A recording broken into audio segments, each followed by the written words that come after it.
Good evening, folks. Tonight's message is titled A Life of Purity.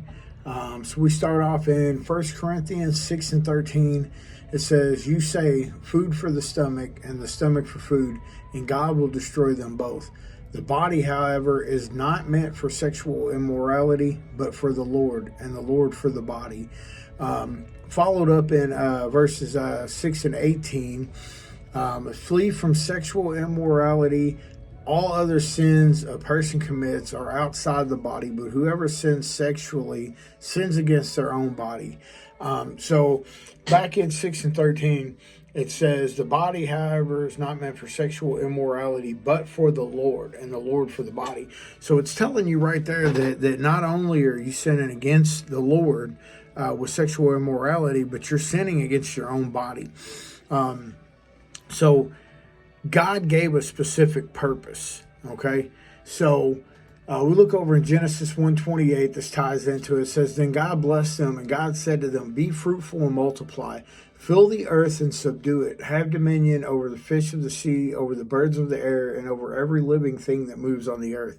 So what that's telling you there is be fruitful and multiply. It's telling you that, you're to have sexual relations with your wife in order to reproduce, to procreate.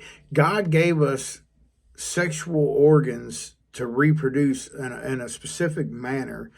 Otherwise, he would have to give us immortality, which, is not God's will. God, did not mean to make us to be gods ourselves. God gives us the option to have everlasting life, but it's an eternity with him, not here on this earth. We was never meant to be here on this earth for a long period of time. God gives us a certain amount of time here on the earth before he calls us home, and that's if we are called home. If you're falling under this category of sexual immorality, that's something that's going to separate you from God. If you're sinning sexually against your own body, you're sinning against God, then that separates us from God.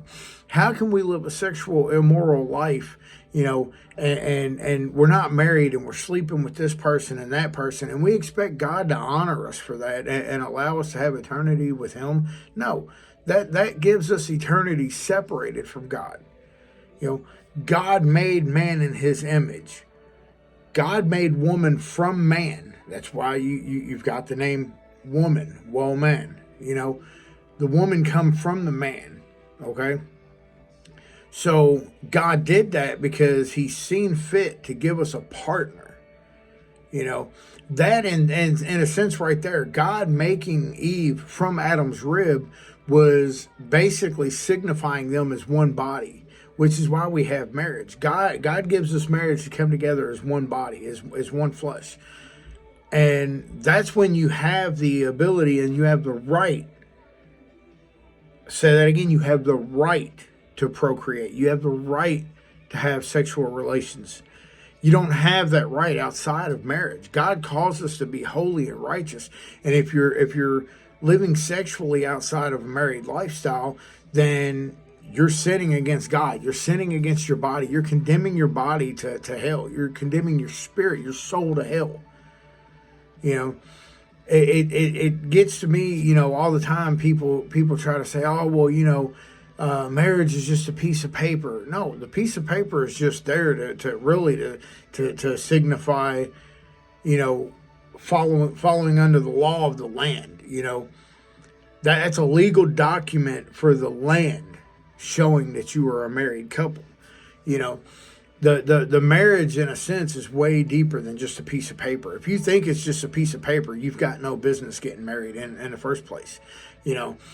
Marriage is a holy union designed by God for his people to live a holy lifestyle and to be able to reproduce the population.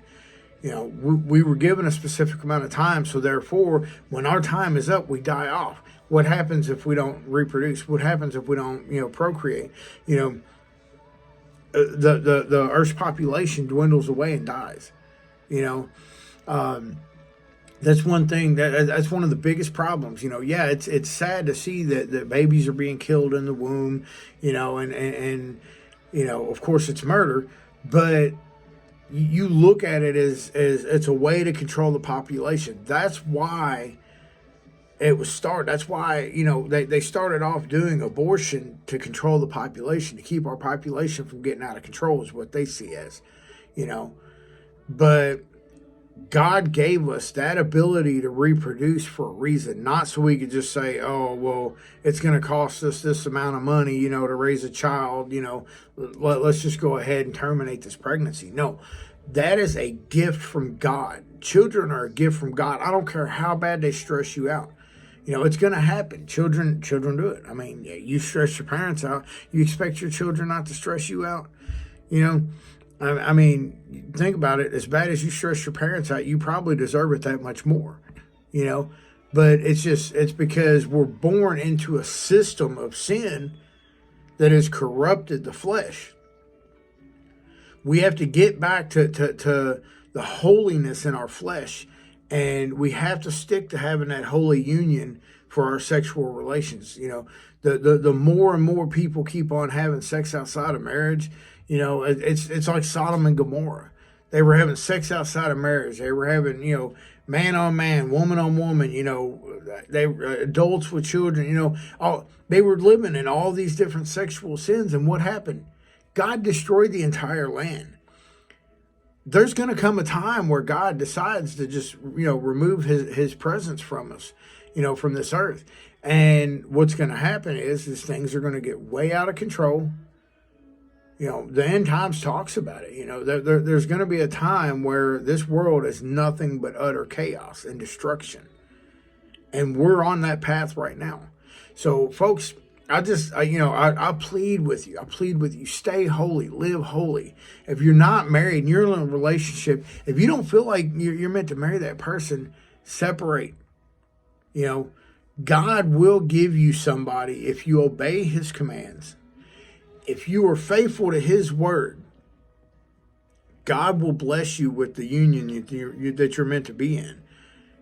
So just, I plead with you, stay holy, stay pure.